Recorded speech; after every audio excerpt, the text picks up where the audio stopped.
যারা নেতা আছে, যারা সমালোচনা করছে দেখবে পাড়া ঘরে, তারা দেখবে একদম ভোরে যে লাইন দিয়ে মালগুলাকে নিয়ে নেয়, মানুষ না জাগার আগেও মাল। বদলাটা হবে, বদল হবে না। বদলটা আমরা যেমন মমতা বন্দ্যোপাধ্যায় চতুর্থবারের জন্য যেমন তৃতীয়বার জিতেছেন, চতুর্থবার জন্য আসছেন। আমাদের স্লোগানটা যেটা দিদি করেছিলেন, বদলা নয় বদল চাই। তা আমি বলছি বদল তো হবেই না, বদলাটা হবে। কেন এই বদলাটা হবে, বদল হবে না। বদলটা আমরা যেমন মমতা বন্দ্যোপাধ্যায় চতুর্থবারের জন্য যেমন তৃতীয়বার জিতেছেন, চতুর্থবার জন্য আসছেন। আমাদের স্লোগানটা যেটা দিদি করেছিলেন, বদলা নয় বদল চাই। তা আমি বলছি বদল তো হবেই না, বদলাটা হবে। কেন এই বদলাটা হবে, বদল হবে না। বদলটা আমরা যেমন মমতা বন্দ্যোপাধ্যায় চতুর্থবারের জন্য যেমন তৃতীয়বার জিতেছেন, চতুর্থবার জন্য আসছেন। আমাদের স্লোগানটা যেটা দিদি করেছিলেন, বদলা নয় বদল চাই। তা আমি বলছি বদল তো হবেই না, বদলাটা হবে। কেন এই আমাদের যিনি অভিভাবক, যেখানে মানিক উপাধ্যায়কে অসম্মান করা হয়, যে মানিক উপাধ্যায়কে বারাবণী প্রতিটি গ্রাম, কোনো পার্টি নয়, সমস্ত পার্টির মানুষ যাকে অন্য রূপে দেখে, তাকে যে অসম্মান করে, সেই মানে রাগ আমার শুধু নয়, আমি ছেলে হিসাবে প্রতিটি মানুষের রাগ আছে এবং সেটা প্রতিফলিত নিশ্চিতভাবে মানুষ করবে। কারণ আজকে আমি ছেলে হিসাবে মানিক উপাধ্যায় বলছি না, মানিক উপাধ্যায় কী ছিল আমি হয়তো নিজেও দেখিনি, আমি হয়তো গল্প শুনি, আমি হয়তো মানুষের কাছে শুনি যারা সিনিয়র আছে, কিন্তু উনাকে নিয়ে অপমান করা মানে বারাবণীকে অপমান করা। আপনি এমতো বললেন এবার বদলও হবে, বদলাও হবে।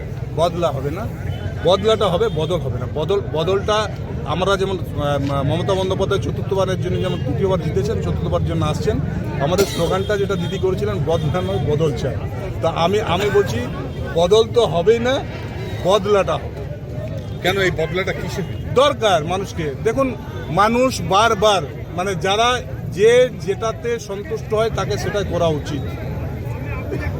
আপনার কি মনে হচ্ছে বিজেপি রাজনৈতিকভাবে না পেরে কোনো নিশ্চিতভাবে পাগল না হলে বলো এইসব? আমরা তো গালাগালি দিলাম না কাউকে, আমাদের নেত্রীও দেয় না, আমাদের নেতা অভিষেক বন্দ্যোপাধ্যায় কোনো মানে কি বলবো, অভিষেক বন্দ্যোপাধ্যায় তো একদম জুনিয়র ছেলে, 35 বছর 36 বছর ছেলে, সে এত ম্যাচুরিটিতে গোটা আমি তো মানে কি বলবো, আমার তো ছোটো, নাহলে মানে প্রণাম করার মতন যোগ্যতা ওর আছে এবং সেলুট জানাচ্ছি ওকে। এখন ভারতবর্ষে যদি 3 জন ইয়াং নেতাদের মধ্যে ধরতে হয় তো উন্নতি, এবং যেখানে 35 বছরের ছেলে একটা যে এত সুন্দরভাবে ভাষণ দিচ্ছে, এত সুন্দর মানুষকে সম্মান করছে, সেখানে বয়স্করা যদি উল্টাপাল্টা বলে খারাপ লাগে। লাস্ট আপনাকে প্রশ্ন, আইপ্যাক এবং প্রতীক জৈনের উপরে যে অভিযানটা হচ্ছে, রেড করেছে ইডি, এটা কি মনে হচ্ছে পূর্ব পরিকল্পিত রাজনৈতিক? দেখুন, প্রতিটি পদক্ষেপে আজকে ওরা সবাই জানে যে আইপ্যাক তৃণমূল কংগ্রেসের কাজ করছে, আইপ্যাক মানে পুরো টিমটাই চলছে পশ্চিমবঙ্গে। এবারে সেখানে আইপ্যাকের কাছে বিভিন্ন ধরনের, আমি এখন সকালে এখন প্রোগ্রাম করে আসছি, এখন ঢুকলাম এখানে 3:30 বানার সংলাপ যেটা চলছে, প্রোগ্রামটা চলছে। এবারে সেই প্রোগ্রামগুলো সমস্ত কিছু ডিটেলস কিন্তু অফিসে আছে, কোথায় কী করবে, আমি আজকে কোথাও ঘুরবো, সেটা ডিটেলস ওখানে রয়েছে।